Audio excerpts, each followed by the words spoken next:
Welcome, shooters and collectors, to a very special edition of Side by Side. Today we're going to be looking at an incredibly rare pistol, a Beretta 92. Yep, I said a Beretta 92.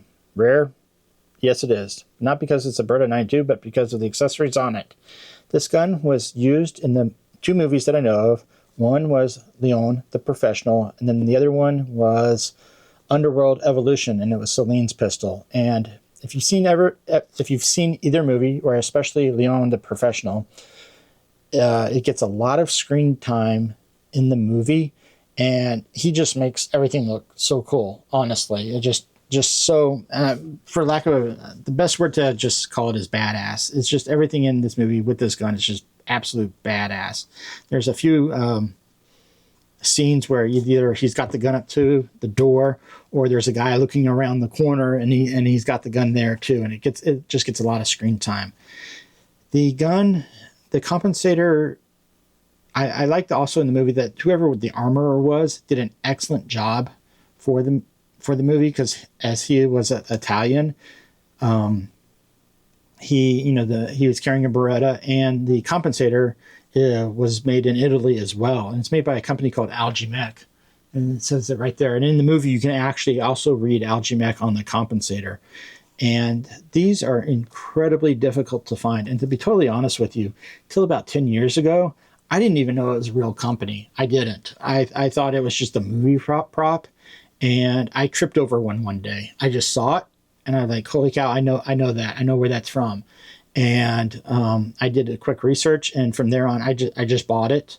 And it was a used Beretta for a used Beretta price with this on it. So I got incredibly lucky, and I didn't know much about it. I did do more research on it, and there are other companies that copy it, and they do a really good job of. But of course, it doesn't say Algi MEC on it, but it looks just exactly the same on it. And how this, I'll go ahead and tell you how this compensator works, or how it's attached to the pistol. And I'll tell you, it kind of free floats on it.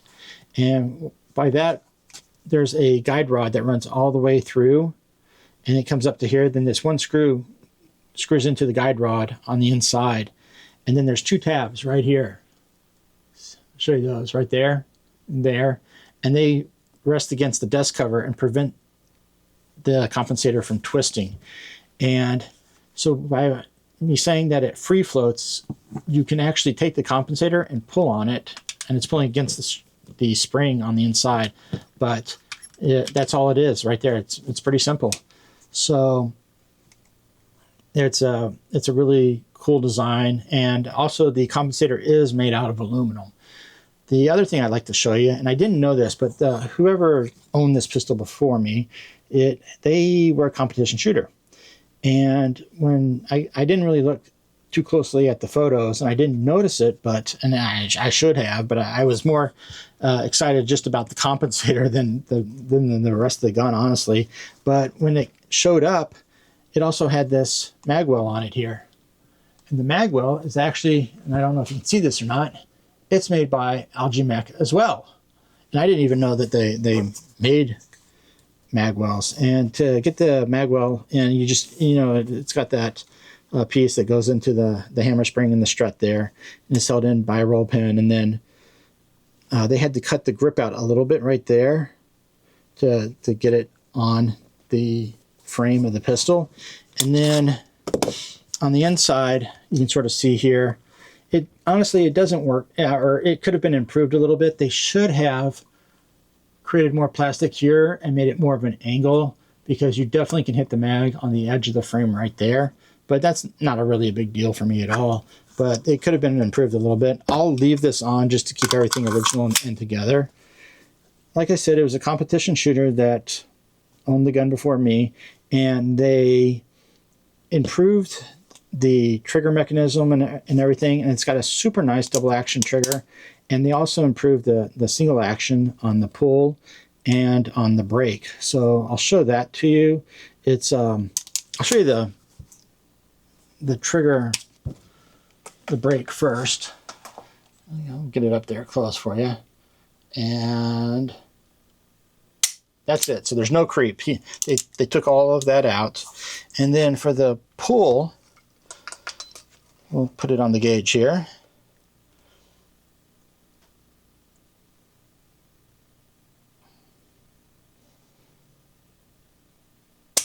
So about 3.6, 3.7, somewhere in that area. So they improved the trigger as well. The final thing I'd like to show you is the Overtravel. And Berettas, at least the F and FSs, don't come with an Overtravel screw that is like in the frame. There's nothing there. And if you want to do that, usually you have to drill through the frame and put a screw in so it hits the back of the trigger, and you tune it to right where you want it. After it breaks, it hits the screw to eliminate any Overtravel. And I was looking at this one day, and I noticed on the back of the trigger, right there, the previous owner, looks like they got a piece of plastic. They sanded the plastic into a triangle, really thin, almost like a knife blade. And then they just glued it to the back of the trigger. Solved the problem. So simple. Never thought about it. I just had to laugh out loud. I actually laughed out loud when I saw it, because I'm like, it's so simple, and it solves the problem, and something you could probably do in about 10 minutes. So, and a whole lot cheaper as well. Probably have to wait a few months if you had to send it off to a gunsmith to them to drill and put a screw in for that. So anyway, like I said, it's a really neat, interesting gun, and I'm going to do another video on another one. When I finally got this and I thought about it for a while, I sort of wanted to do a Restomod, where I'd put a red dot on it and sort of do updates to it. And I ran into one problem after another. So I ended up keeping it. And in fact, I started on the project, took the rear sight off. I was going to take this one off and do it. And then I ran into more problems. And then I decided, okay, I'll just put it back the way it was.